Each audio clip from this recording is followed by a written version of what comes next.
September 30th, 1955. James Dean was driving to a race in Salinas, California.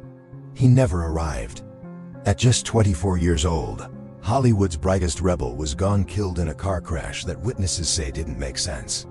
What really happened on that desert highway remains one of old Hollywood's greatest mysteries. Chapter 1. The Rebel Who Changed EV or White ECNG. James Dean made exactly 3 movies. East of Eden, Rebel Without a Cause, Giant. 3 films in 2 years. Then he died. Yet 60 years later, his face is still everywhere on posters, t-shirts, magazine covers. He became immortal by dying young. But who was James Dean before he became a legend? Born in 1931 in Marion, Indiana, he lost his mother to cancer when he was 9 years old. His father sent him away to live with relatives on a farm. That abandonment haunted him forever. Dean moved to Hollywood in 1951 with nothing but talent and rage. He studied method acting, lived in his car, took any role he could get. When director Elia Kazan cast him in East of Eden in 1954, Dean exploded onto screens like nothing anyone had seen before. Raw, real, dangerous.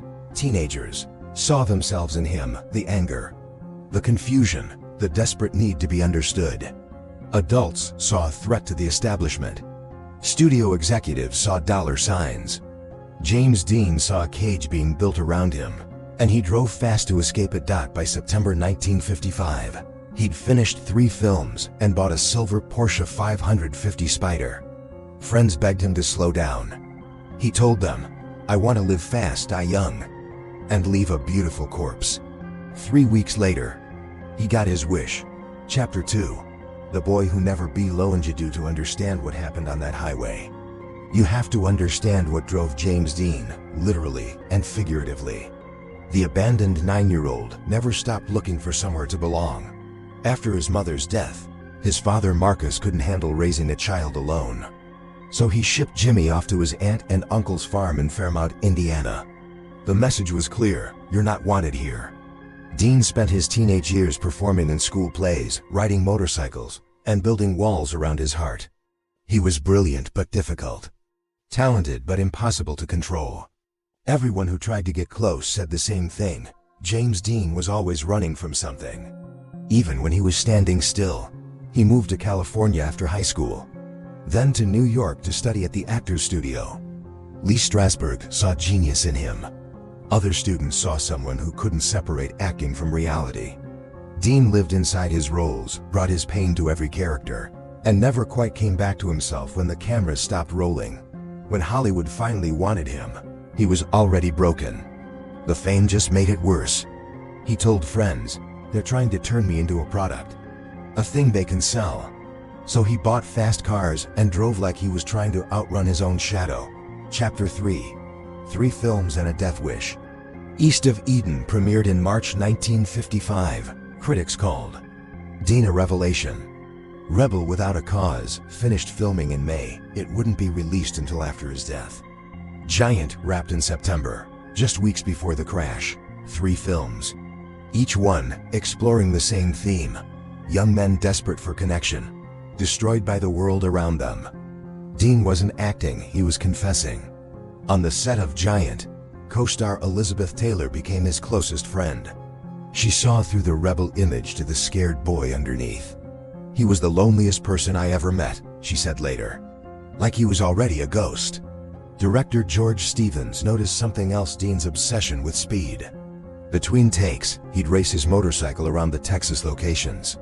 Stevens made him promise not to race cars until filming was done. Dean agreed. But the moment Giant wrapped, he bought the Porsche. It was a 550 Spider, silver with racing stripes. Dean named it Little Bastard, a nickname his father had called him as a child. He had the name painted on the back. Some called it prophetic. Others called it a curse. Chapter 4. The Warning. Nobody hed. Here's where this story gets strange. In the weeks before September 30th, multiple people warned James Dean not to race, not to drive fast, not to get in that car. Alec Guinness, the legendary British actor, met Dean at a restaurant 1 week before the crash. Dean proudly showed him the new Porsche. Guinness later wrote in his diary that he felt a wave of nausea, looking at the car. He told Dean, "Please don't get in it. I have a premonition you'll be dead within a week if you drive this car." Dean laughed it off, but other warnings followed. A mechanic who worked on the Porsche told friends the car felt wrong, the handling was too sensitive, the power too much for California highways. A stunt coordinator from Giant begged Dean to at least wait until he had more racing experience. Even Nick Adams, Dean's closest friend, tried to talk him out of the Salinas race. They'd planned to drive up together, but Adams backed out at the last minute. He later said he'd had a nightmare about Dean crashing. "I should have stopped him," Adams said years later, haunted. "I should have done more." But James Dean never listened to warnings. He'd spent his whole life being told what not to do, who not to be. Racing was the one place he felt free. So on September 30th, he got in the car anyway. Chapter 5, The Final DIY Friday. September 30th, 1955, started like any other racing day. Dean woke up at his rented house in Sherman Oaks. He was excited. The races in Salinas were some of the best in California. He'd been training for weeks. His mechanic, Ralph Wutherick, would ride with him. Dean's friend Bill Hickman agreed to follow in a station wagon with Dean's Ford truck and racing equipment.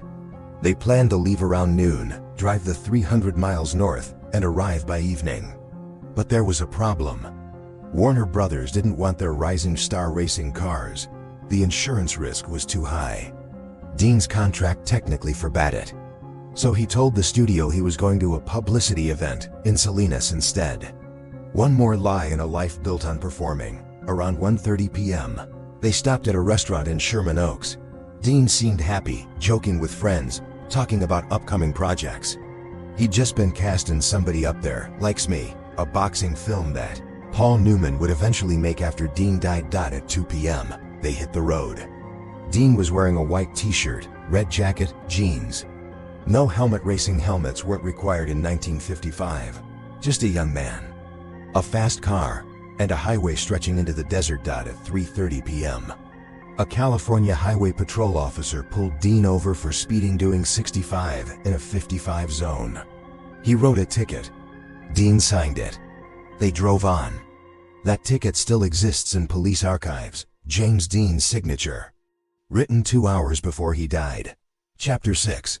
The intersection of FAT at approximately 5:45 p.m.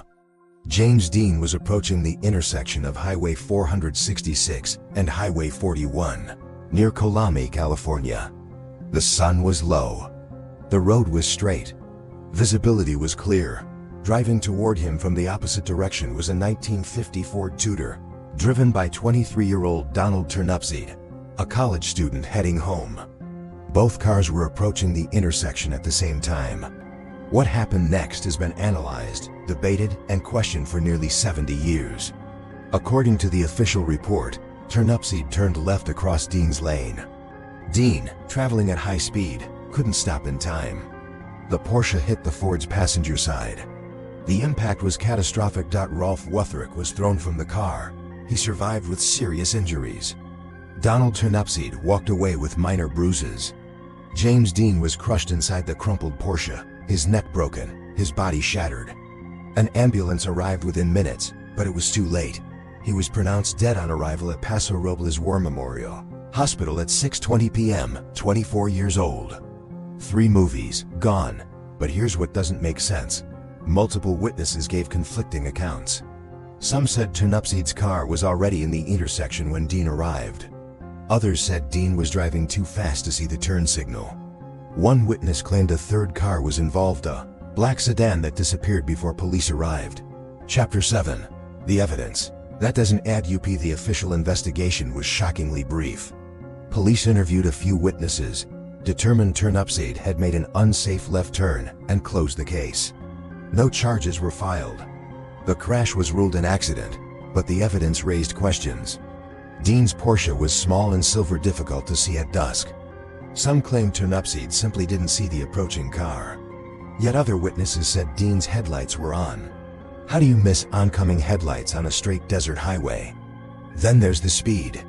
Police estimated Dean was traveling between 85 and 90 miles per hour at impact. But here's the problem. The highway patrol officer had clocked him at 65 just 2 hours earlier, only 30 miles back. Dean was an experienced driver. Would he really accelerate to 90 on a 2-lane highway approaching an intersection? The Porsche's wreckage told a strange story. The front end was completely destroyed, yet the rear was barely damaged. Some accident reconstruction experts later suggested the impact pattern didn't match the official explanation. A head-on collision at 90 miles per hour should have produced different damage. And then there's Donald Turnipseed. He gave one brief statement to police and never spoke publicly about the crash again. He died in 1995, taking whatever he saw that day to his grave. Why the silence? What was he protecting? Or was he simply a traumatized young man who wanted to forget? Chapter 8. The Curse of Little Biesta. After Dean's death, the Porsche 550 Spider took on a mythology of its own. The car that killed James Dean became known as a cursed object, and what happened to it seems to support the legend.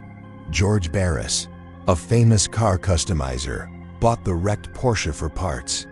While the car was being unloaded from the trailer, it fell and broke a mechanic's leg. Strange but not supernatural, yet Barris sold parts to other racers. A doctor bought the engine and installed it in his racing car. During his first race, he lost control and crashed into a tree, dying instantly. Another racer bought the drivetrain. He crashed during his first race too, survived, but was seriously injured.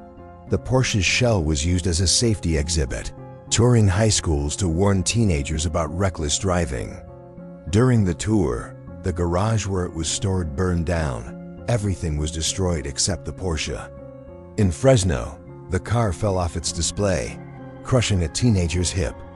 In Oregon, the transport trailer carrying it was in an accident.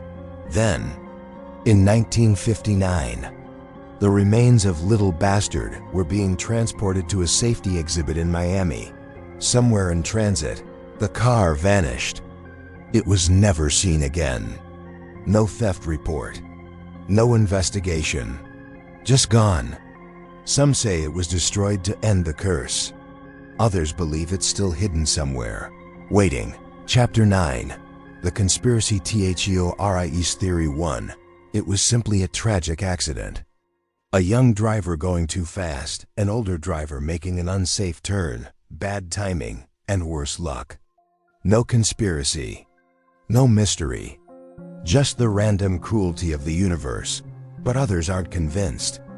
Theory 2 suggests Dean's death wasn't an accident, it was orchestrated.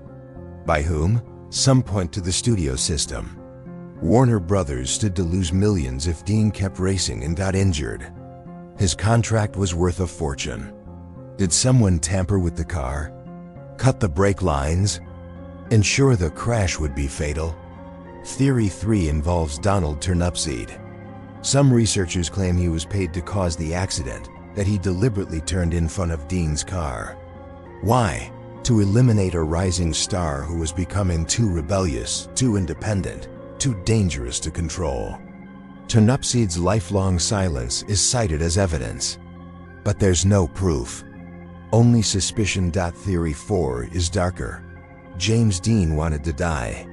His comments about living fast and dying young. The reckless behavior. The refusal to slow down despite warnings. Maybe it wasn't murder or accident. Maybe it was suicide by Porsche. A way to escape the cage Hollywood was building around him. And then there's Theory 5, the supernatural.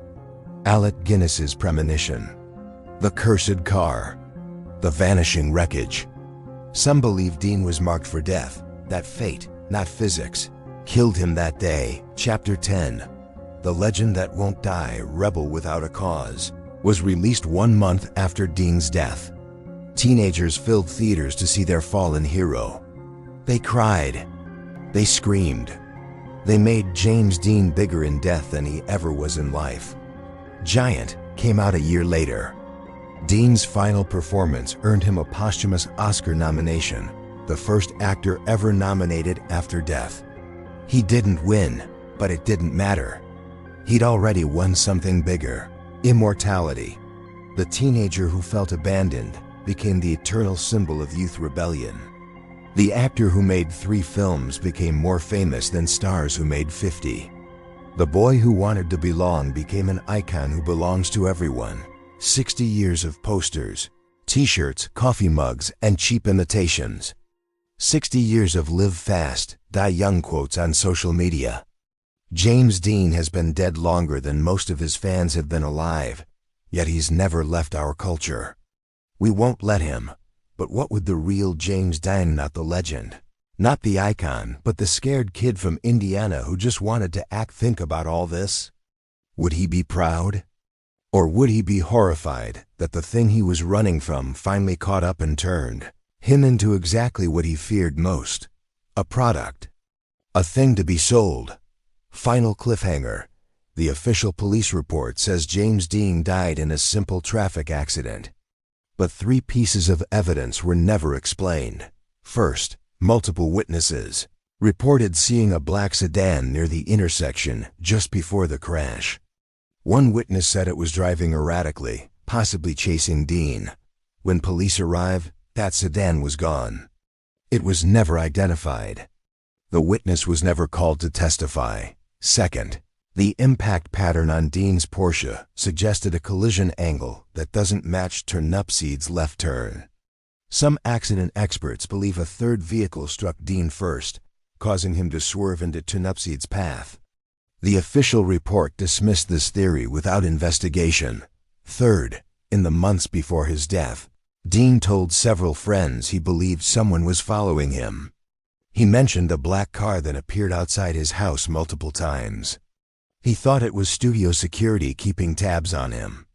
Or maybe it was something worse. On the day he died, Dean's mechanic Rolf Wutherick survived because he was thrown from the car. Years later, before his own death in another car crash, he gave one final interview. The reporter asked what he remembered about the accident. Wutherick said, "There was another car. I saw it, but when I tried to tell the police, they said I was confused from the head injury. They didn't want to hear it. What did he see? Who was in that black sedan? And why was James Dean's death investigation closed so quickly, with so many questions unanswered?" The intersection where he died is marked with a memorial now. Fans leave flowers, notes, photographs. The highway has been renamed. But the truth about what happened at 5:45 p.m. on September 30th, 1955, remains buried somewhere in the California desert, along with the wreckage of a silver Porsche that disappeared without a trace. James Dean wanted to live fast and die young. He got his wish. But maybe, just maybe, someone made sure he did.